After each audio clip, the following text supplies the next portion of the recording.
Good morning, everybody. Thank you very much, Mr. Pratap Agarwal, for an excellent start. Thank CII North Region for providing us this platform to discuss a very topical issue, combating recession, the role of HR. This recession is different from the rest.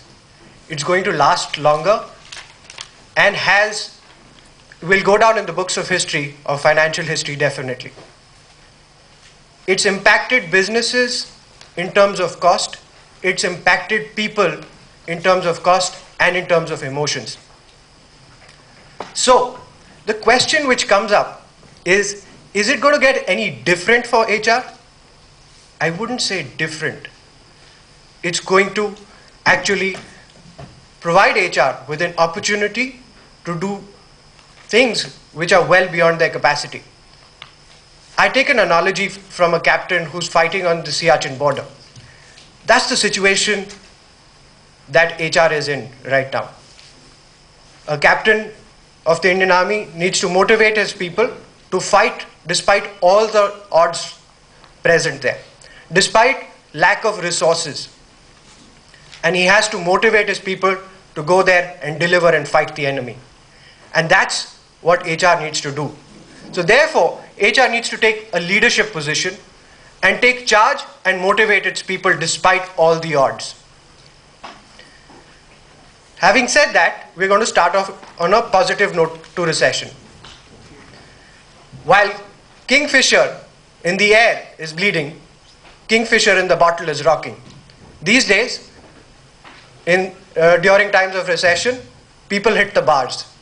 And therefore, alcohol seems to be doing really well amongst one of the sectors which is doing well.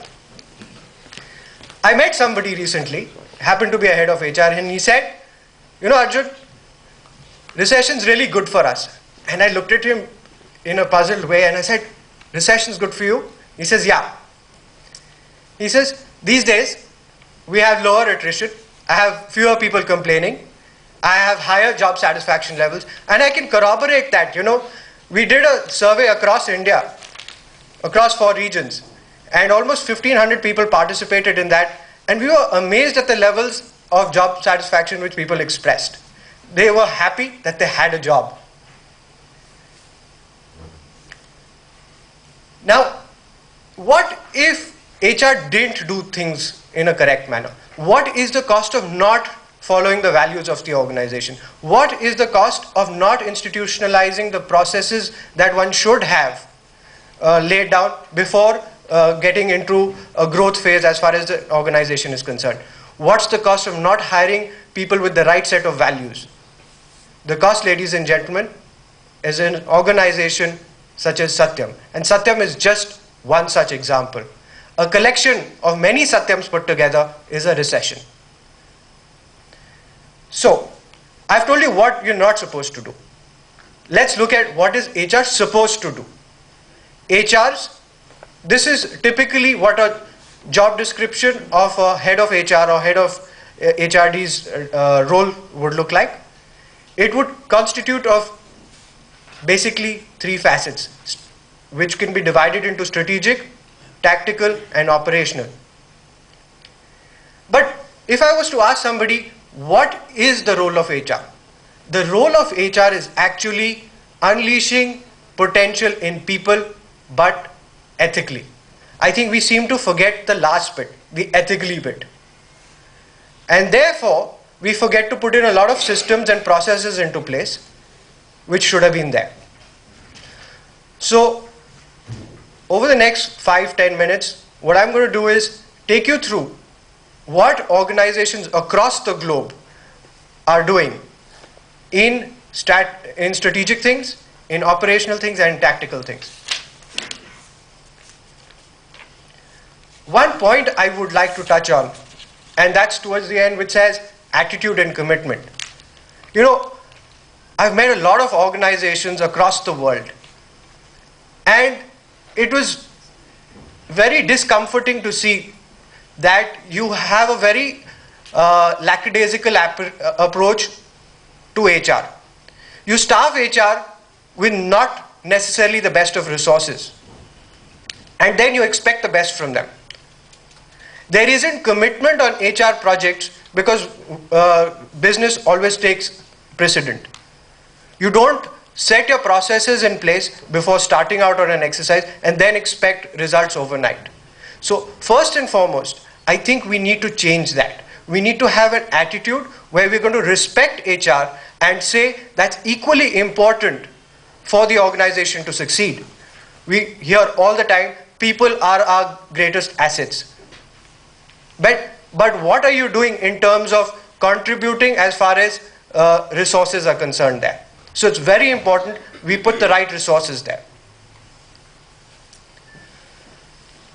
I think at this point of time we need to reassess strategy and communicate long-term vision of the organization.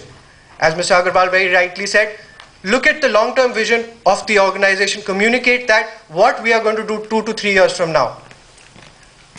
If you have a positive mindset and a mindset of action, you're going to be able to engage your people and they would not feel that, we're going to wind up tomorrow. Have your succession planning in place. A lot of research has shown that succession planning in good organizations is very strong. They ensure that they've put the right people in the right place, they've transferred people and given them leadership opportunities and then put them in leadership positions. And lastly, reassess your risks. I'll give you an example. Last year in summer, San Francisco, an IT administrator locked out an entire city because he had all the passwords and he was asked to leave. So he locked out everybody in the city. So very important at this juncture, because lots of people's jobs are at risk, please reassess your risk before you take very drastic measures. Design policies for sustained growth. Now when I say sustained growth, please note I'm talking about growth which you can, or actions that you can do repeatedly. Do not focus on the short term and say, as long as we can do this project right, let's finish off and move on. Let's look at long-term growth. So set goals which have a long-term objective with an eye on the ball as far as profitability is concerned. I'm going to reiterate performance. Put systems in place to manage and monitor performance. Most organizations, that's one has dealt with across different sectors, have said, we have a great appraisal system. But guess what? When we actually go and do the HR audits, what we find is that it's a great appraisal system, but it's not been implemented. That needs to be done. I read a very interesting article just yesterday in Economic Times. There was a debate on whether we should have a cost audit or not in India. And the person said, instead of focusing on cost, let's focus on performance. And that's what we need to do. I was at Rishikesh recently, and this was a photograph taken there. There were people standing on the board, on the rafts, and heading for the rapids. And guess what? Immediately 100 meters after this, people toppled over in the raft. So don't plan for disaster. Ensure that you have the right people in the right roles. That's something which is again absent in a lot of organizations that one has met. We're often doing staffing. I've met people and they said, I've met heads of HR and all who've said, the owner of the business just sends in guys and he says, isko offer letter de do. He says, I don't even know what he's been called for. I don't even know what he's to be asked to do. And he's just been asked to give an offer letter. And then you expect them to do a certain job correctly. That is not acceptable. One important thing which can be done in times of recession is job rotation.